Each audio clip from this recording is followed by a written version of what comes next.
রাজনৈতিক দলগুলির পরস্পরকে হুমকি হুঁশিয়ারি, নির্বাচন কমিশনেরও হুঁশিয়ারি। আমি প্রদীপদার কাছে যাবো। প্রদীপদা, এই হুমকি হুঁশিয়ারি থেকে কি বাংলা বেরোতে পারলো না? না, বেরোতে পারবে কি পারবে না অন্য কথা। আপনি দেখুন, আপনি দেখালেন হেমন্ত বিশ্ব শর্মা। আপনার মনে আছে তো হেমন্ত বিশ্ব শর্মা, জগদীপ ধনখড়, মমতা বন্দ্যোপাধ্যায় মিটিং করেছিল। তা হেমন্ত বিশ্ব শর্মা কি বলছে না বলছে তার উপর বেস করে পশ্চিমবঙ্গের নির্বাচনে আপনি মনে করছেন নির্বাচন কমিশন এক করবে? আমি কিন্তু প্রথম থেকে 2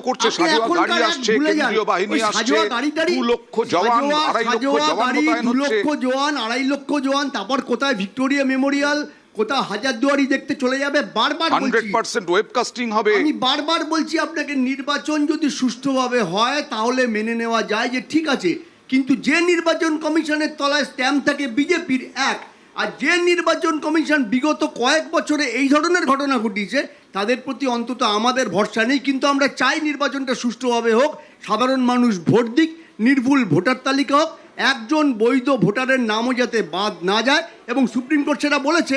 আগের দিনে যখন কথা বলছিলাম তখন আমরা এটা শিওর ছিলাম না। এসআইআর এর প্রশ্নে তো আপনারা তৃণমূলের পাশে, কংগ্রেসও তৃণমূলের পাশে, মানে সাধারণ মানুষের পাশে বলছেন আপনারা, মানুষের পাশে। তৃণমূলও বলছে মানুষের পাশে। সেইখানে এখনো নির্বাচন কমিশনকে আপনারা বিশ্বাস করতে পারছেন না? নির্বাচন কমিশনকে বিশ্বাস করতে পারছি না। সুপ্রিম কোর্টের তো ধাক্কা খেয়ে ওইটা করলো, নইলে তো বন্ধ করে দিয়েছিল।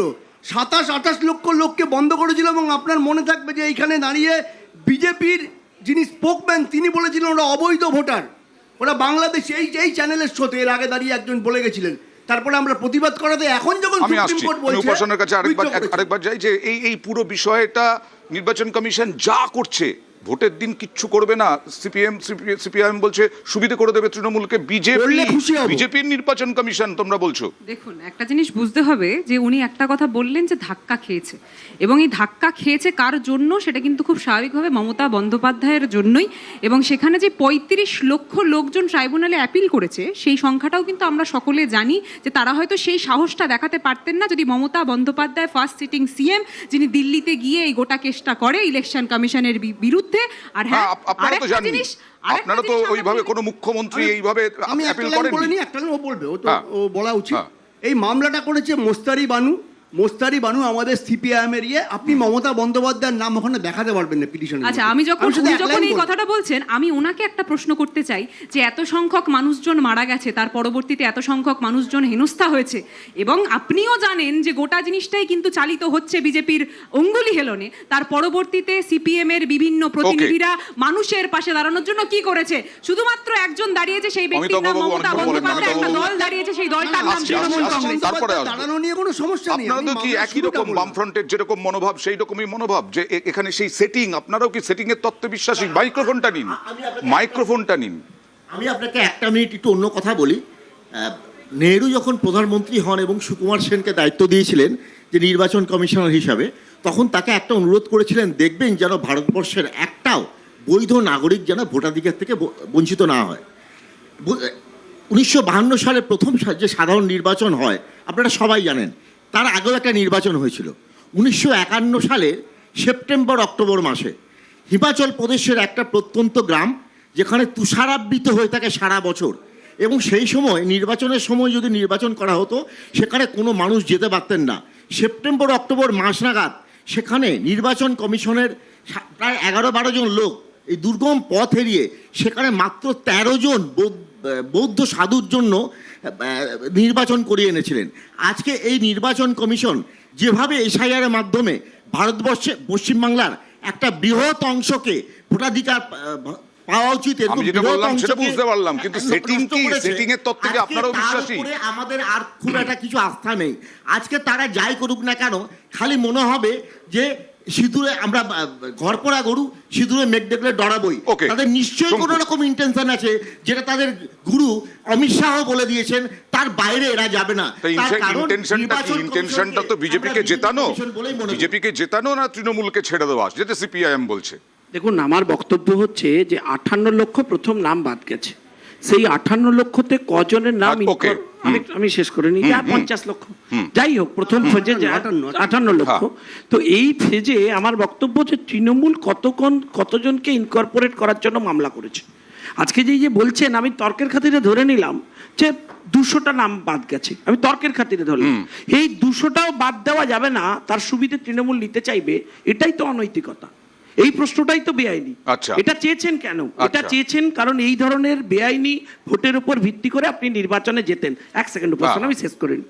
দ্বিতীয় বক্তব্য আমার খুব স্পেসিফিক্যালি, উপাসনা একটু পরে তৃণমূল কংগ্রেস করতে এসছে। এই 2011-র আগে আমরা দেখলাম যে লোকসভাতে মমতা বন্দ্যোপাধ্যায় কাগজ ছুঁড়ে মারলেন, বললেন এখানে সব বেআইনি ভোটার আছে। এগুলো অনেক সময় উত্থাপন হয়েছে, অনেক সময় উত্থাপন হয়েছে, বাইরে গেলেই আটকাবেন। অনেক সময় উত্থাপন হয়েছে, তাই বলছি। এক সেকেন্ডে শেষ করবো, আমারও তো একটু চাকরি আছে, পার্টি থেকে নালে বের করে দেবে। শুনুন না, আমার বক্তব্য হচ্ছে যে মমতা বন্দ্যোপাধ্যায় যে কাগজটা ছুঁড়ে মেরেছিলেন তাতে বাংলাদেশি ভোটারদের নাম ছিল, সেই নামগুলো কোথায় গেল?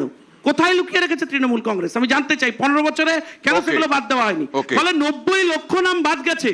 পুরোটাই ম্যাটার অফ জোক হতে পারে না। খুব সাবধানে বলবে, দেশদ্রোহীদের সঙ্গে বলবে, সিস্টেমে ঢোকানোর জন্য কারণ বারবার একটা কথা বলছে, খুব ভয় আছে পার্টি থেকে বের করে দেবে। দেখুন, একটা জিনিস বুঝতে হবে, শঙ্কুদা যখন বক্তব্যটা রাখছে বারবার বলছে পার্টি থেকে বের করে দেবে, টাকা পয়সা দেবে না। আসলে কি জানেন তো, বুঝতে হবে যে আমরা ভালোবেসে করি এবং তারা টাকাটা আমি ইন্টারাপ্ট করি না, আমি ইন্টারাপ্ট করি না, কিন্তু টাকা পয়সা দেবে না এটা তৃণমূলের এটা বলেন, আমার মুখে বসানো যাবে না ভাই। তৃণমূল কংগ্রেসের সব টাকা পয়সার ব্যাপার আছে। এখন 1000 কোটি টাকার গল্প দেখতে পাচ্ছি দক্ষিণ কলকাতায়, সে টাকা কোটি কোটি টাকা পাওয়া যাচ্ছে, উন্নয়ন করলে এত টাকা পাওয়া যায় না। কি ভয়ঙ্কর ব্যাপার! টাকা ওকে ওকে, প্লিজ শঙ্কু, প্লিজ প্লিজ শঙ্কু, প্লিজ প্লিজ। আরে ওরে, উনি টাকার কথা বললেন, পার্থ চট্টোপাধ্যায়ের ছবিটা দেখান। ওকে, পার্থবাবুর বাড়িতে যে টাকা পাওয়া গেছে তার জন্য জেলও কেটেছেন। ওকে, তৃণমূলের টাকা। বেশ। নির্বাচন কমিশনকে যারা বিশ্বাস করছেন না, এই অমিতাভ বাবু বা প্রদীপ দা, আমি বিশ্বজিতের কাছে আসবো। সেই নির্বাচন কমিশন কিন্তু প্রতি পদে পদে হুঁশিয়ারি দিচ্ছেন, যেমন ওসিদের বলছেন বাধ্যতামূলক অবসরে পাঠাবেন। দেখুন,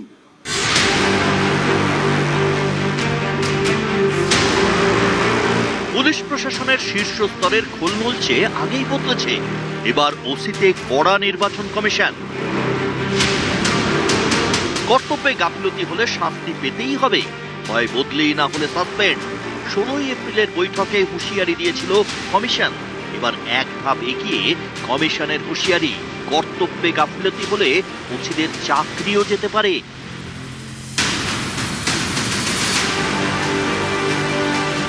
বৃহস্পতিবার রাজ্যে প্রথম দফার ভোট, সোমবার কমিশনের নির্দেশ। ভোটের 2 দিন আগে থেকেই এলাকা বহিরাগত শূন্য করতে হবে। ভোটে বোম পড়লে, গুলি চললে তার দায় নিতে হবে ওসিদের। ছাপ্পা বা বুথ জ্যাম হলেও দায় নিতে হবে ওসি এবং এসডিপিওদের। দায় তো নিতেই হবে, দিতে হবে কড়া শাস্তি। কর্তব্যে গাফিলতি হলে ওসিদের বাধ্যতামূলক অবসরে পাঠানো হবে, এমনকি চাকরিও যেতে পারে। হুঁশিয়ারি কমিশনের। ইলেকশন সংক্রান্ত ওসিদেরকে বলে দিয়েছি কি এবার 0 টলারেন্স আছে ইসিআই। ওসি কে আমরা 2 মাস থেকে বলছি কি আপনি তৈয়ার থাকুন, আপনার এরিয়া পরিষ্কার পরিচ্ছন্ন করুন। আমরা দেখবো কি এখন পর্যন্ত পরিষ্কার পরিচ্ছন্ন হয়নি, আর তারপরে এখানে ইলেকশন দিনে রণক্ষেত্র হয়ে যাচ্ছে কিছু এরিয়া। তো ন্যাচারালি আমরা দায়িত্ব ওসি কে রাখবো। এটা নেই কি ওনার সুপারভাইজার অফিসার দায়িত্ব এড়িয়ে যাবেন, কিন্তু যে প্রাইমারি দায়িত্ব থাকবে ও স্টেশন হাউস অফিসার থাকবে। স্টেশন হাউস অফিসারের উপর খুবই সখ্ত অ্যাকশন হবে। আর কমিশন এটা বলেছে কি এরকম প্রসিডিং হতে পারে which may lead to compulsory retirement or dismissal or removal from service. 15ই মার্চ রাজ্যে ভোটের দিন ঘোষণা করে কমিশন। তারপর থেকেই রাজ্য পুলিশ প্রশাসনের বহু পদে বদল করছে কমিশন। এবার ভোটের আগে ওসিদের সাবধান করে দিল কমিশন। করছে না ওসিরা বিভিন্ন জায়গায়, এখনো মানুষকে ভয় দেখানোর কাজ করছে। এখনো বাড়ি বাড়ি তৃণমূলের সঙ্গে গিয়ে সিভিক ভলেন্টিয়ার্সদের নিয়ে ভোট না দেওয়ার জন্য, বিজেপির পোস্টার খোলার জন্য কথা বলছে। আমরা তো নির্বাচন কমিশনকে জানিয়েছি, বিবৃতিতে কোনো কাজ হবে না, অ্যাকশন নেই, তারপরে দেবো। কমিশন এখন খুবই বেশি জমিদারি মনোভাব দেখাচ্ছেন, তাদের নিজের কাজ করতে পারছেন না, একটা ভোটার লিস্ট তৈরি করতে পারলেন না, সুপ্রিম কোর্টের কাছ থেকে বারবার থাপ্পড় খেতে হলো। সেই কমিশন আজকে বারবার অন্য যারা ক্যাডার, যাদের সাহায্য নিয়ে এই গত 80 বছর ধরে নির্বাচন হয়ে এসছে, তাদেরকে ভৃত্যর মতন করে তাদের ভয় দেখাচ্ছেন। তারা কৃতদাস, তারা কি কমিশনের কর্মী? তাদের সংসার কমিশনের পয়সায় চলে? যে বলছেন যে চাকরি থেকে ছাড়িয়ে দেবো, বরখাস্ত করব। রাজ্যের মুখ্য নির্বাচনী আধিকারিক আরো এক ধাপ এগিয়ে স্পষ্ট জানিয়ে দিলেন, সাসপেন্ড নয়, চাকরি থেকেই বরখাস্ত করে দেওয়া হবে। উদ্দেশ্য একটাই, এবারে বাংলার ভোট নির্বিঘ্নে পরিচালনা করা। আর সেই কারণেই এই কড়া শাস্তিমূলক পদক্ষেপের হুঁশিয়ারি রাজ্যের মুখ্য নির্বাচনী আধিকারিকের। ক্যামেরা কুণাল চৌধুরীর সঙ্গে সোমরাজ বন্দ্যোপাধ্যায়, নিউজ 18 বাংলা, কলকাতা। বিশ্বজিৎ, চাকরি থেকে বরখাস্ত বাধ্যতামূলক অবসর, মানে চাকরি নেই। দেখো, নির্বাচন কমিশন সক্রিয় হবে নির্বাচনের আগে, এটাই দস্তুর, ঠিক। কিন্তু অতি সক্রিয়তা এবং কোনো রাজনৈতিক দলের একই ভাষ্যে যদি কথা বলে তখন প্রশ্ন ওঠে, কারণ নির্বাচন কমিশনের কাছ থেকে নিরপেক্ষতা কাম্য। যে কোনো নাগরিক তারা আশ্বস্ত হতে চায়, ভয়হীন নির্বাচন তারা চায়, যেখানে হিংসা থাকবে না। একটু আগে তুমি দেখাচ্ছিলে যে একটা গুলি মারলে দুটো গুলি মারবো, নির্বাচন কমিশন কি বলেছে? যখন নকুলদানা এবং জল বাতাসা, নির্বাচন কমিশন কি বলেছে? নাড়ুর ক্ষেত্রে নির্বাচন কমিশন কি বলেছে? তখন নকুলদানা জল বাতাসায় অনুব্রতকে গৃহবন্দী করা, দেশ ও গদ্দারও কো গুলি মারো সালো, নির্বাচন কমিশন কি বলেছে? অর্থাৎ বড় ম্যাচের আগে যে ভোকাল টনিক দিয়ে উদ্দীপ্ত করা, ডার্বি ম্যাচের আগে, এটা জন্য নেতা মন্ত্রীরা সেই কাজ করছেন। আর নির্বাচন কমিশন যখন তার ওয়েবসাইট থেকে একেবারে এক্স হ্যান্ডেল থেকে একটি রাজনৈতিক দলকে নিয়ে বলছেন, বা নির্বাচন কমিশনের ক্ষেত্রে স্ট্যাম্প পড়ছে কোনো রাজনৈতিক দলের, সেখানে নিরপেক্ষতা নিয়ে প্রশ্ন ওঠে। কিন্তু নির্বাচন কমিশনেরও দায়িত্ব যে নির্বাচন কমিশন হিংসা মুক্ত নির্বাচন দেখাতে চায়। শুধু সাজোয়া গাড়ি আনলে যদি নির্বাচন কমিশন দায়িত্ব নেওয়ার পরে মোথাবাড়িতে এই ঘটনা কেন ঘটলো? যদি নির্বাচন কমিশন সব বদলে দিয়ে এখানে শান্তি আনতে পারে, কারণ নির্বাচন কমিশন দায়িত্বশীল, তার এইখানেই পালন করতে দিতে হবে। একটা নির্বাচন কমিশনকে এখনো বিজেপি নেতৃত্ব কি ভরসা করতে পারছে না? শ্রমিক ভট্টাচার্য বলেছেন ওই সব বিবৃতি দিয়ে কি হবে, পদক্ষেপ করুক। শুনুন না, আমার বক্তব্য হচ্ছে, আপনি একটা বাংলায় নির্বাচনে হিংসার কি লেভেলের ইতিহাস আছে আপনিও জানেন, আমিও জানি, বাংলার মানুষ জানেন। আপনার কি মনে হয় যে তারা তাদের প্রয়োজনীয় সাঁজোয়া গাড়ি নেবে না তো কি ল্যালিপপ নিয়ে হচ্ছে ফ্রি অ্যান্ড ফেয়ার ইলেকশন করাবে? হ্যাঁ, যেখানে জঙ্গি আপনি কতদিন ট্রেনিং হয়েছে সবে? আপনি কতদিন ট্রেনিং নিয়েছেন কিভাবে law and order situation control করতে হয়? যারা এক্সপার্ট তারা করছেন, তাদেরকে করতে দিন। উনি তো করে উদ্ধার করে দিয়েছেন, 400টা লোক আমার খুন হয়ে গেছে। উনি তো রাজ্যের মুখ্যমন্ত্রী ছিলেন। 2021-এ কটা লোক মারা গেছে? উনি তো লুটে নিয়েছেন ইলেকশন। 2026-এ ইলেকশন লুটেছেন। ইলেকশনের পর আমাদের লোক খুন হয়েছে, এই কথাটাই পরবর্তী হিংসায় যেতে হয়েছে, আবার কি সিপিএম এর লোকেও মারা হয়েছে। এই প্রথম আমি শঙ্কুর সঙ্গে একমত হলাম, এই কথাটাই বলছিলাম। কিন্তু এই যে বজ্র আটুনি ফসকা কেন হচ্ছে, 2021-এ নির্বাচনটা লুটে নিচ্ছে, সত্যি লুটে নিচ্ছে, 24-এও লুটে নিচ্ছে। আমাদের ভয় যে এবছরও না লুটে নেয়। আপনারা ভয়ে থাকুন তো, শূন্য থেকে জীবনে কোথাও উঠতে পারবেন না। ভয় ভয় পাছে ভোট নষ্ট হয়, আপনাদের তো নেই ভোট। চাপ নেবেন না, সিপিএম এতে চলে যাচ্ছে, তৃণমূলের সাথে সেটিং এ খেলছেন, ওই জন্য একটা জিততে পারেন না। 4 তারিখের পর সিদ্ধান্ত নেবেন কি করবেন। তৃণমূলকে জেতানোর জন্য কোমর বেঁধে নেবেন। আপনাদের নেতা বলেছে বিজেপিকে আটকানোর জন্য আমরা হাত মেলাবো তৃণমূলের সাথে।